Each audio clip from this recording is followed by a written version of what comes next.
What's going on, guys? Back in the video, and as you all know, every single March Madness bracket has been busted.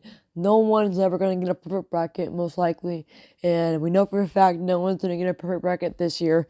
But that doesn't mean you can't get a perfect second chance bracket where you guess the Sweet 16 all the way to the national championship picks, and that is what I'm going to be doing right now in this video today. So I have made 25 brackets for the boys.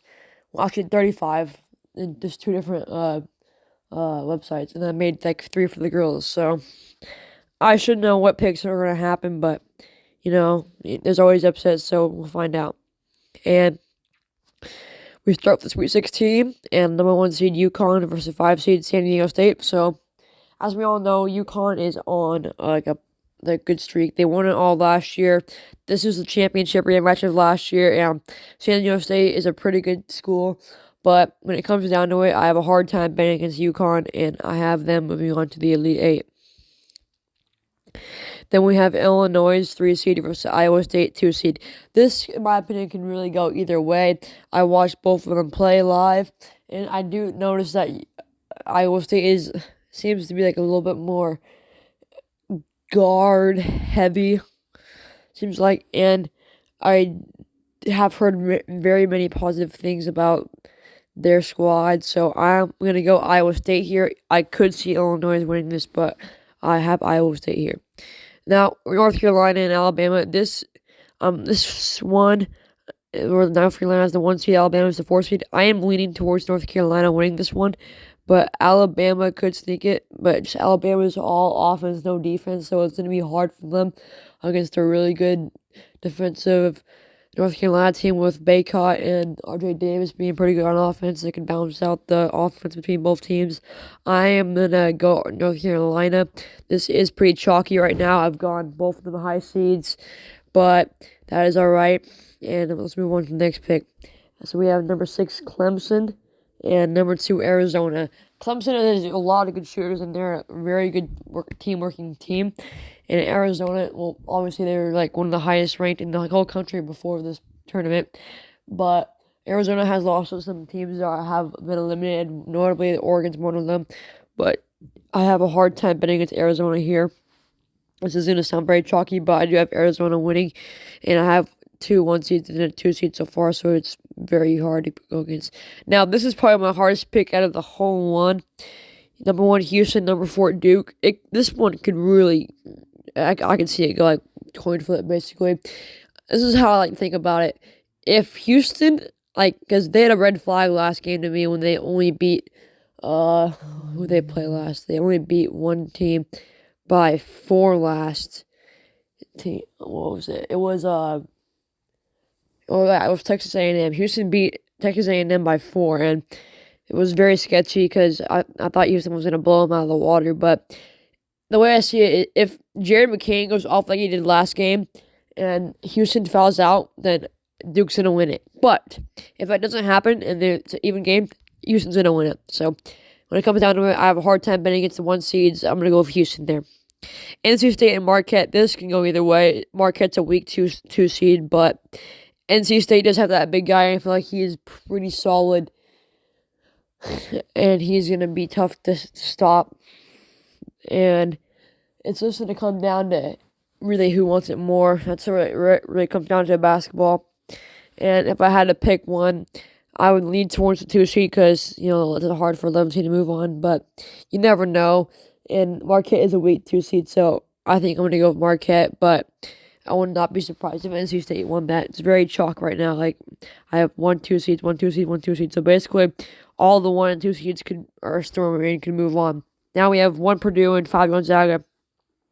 Purdue, a really good team. They have Zach Edey, big guy, really good player. He probably didn't go to the NBA. And we have Gonzaga, who has a pretty solid lineup. They destroyed Kansas, and the Kansas was like champions 2 or 3 years ago. So I can really see this game going either way, but I have a hard time betting against 1 seeds, like I said earlier, and I have to go Purdue. But I wouldn't be surprised if Gonzaga wins. Now, this is like the biggest throw-up game, probably like one of the biggest.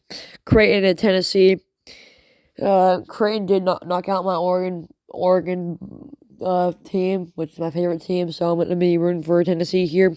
And I do think Tennessee is going to take it because I feel like Tennessee has a better defense than Creighton did. And if it would, to be honest, if Nafai Dante had just hit those free throws, it would be Oregon right there, and I would have Oregon over Tennessee right there, but it's not how she wrote it. So let's move on to the Elite Eight. Now we have UConn and Iowa State. It's going to be a dogfight. It can go either way, like most of these go. But I have a hard time beating against the reigning national champions, so I'm going to go UConn. And then this could really go either way, North Carolina or Arizona. As I watched, I do notice that North Carolina has a better defense, and that's what normally takes these games. But Arizona has, like they have the firepower, and they can always go on runs when you least expect it. So I have to go for Arizona here.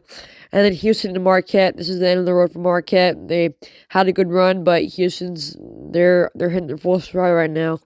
And I have Houston. It's very chalky. I have like 1-2. We'll see. Purdue, Tennessee. It's gonna be a dogfight. I see this going really either way, but I have to go for the number one Purdue because who's gonna stop Zach Edey on Volunteers? And as I'm saying this, the Volunteers could win this soon. You never know. Houston and Purdue. 3-1 seeds and 1-2 seed in this Final Four. It's very chalky, but that's just how this year has been, really, because all the 1-2 seeds are still alive. If I had to pick between Houston and Purdue, I think I'm going to go with Houston. But Purdue, if Houston gets in foul trouble, Purdue's going to win it. But the way I see this, actually, you know what? I'm going to go Purdue because Houston's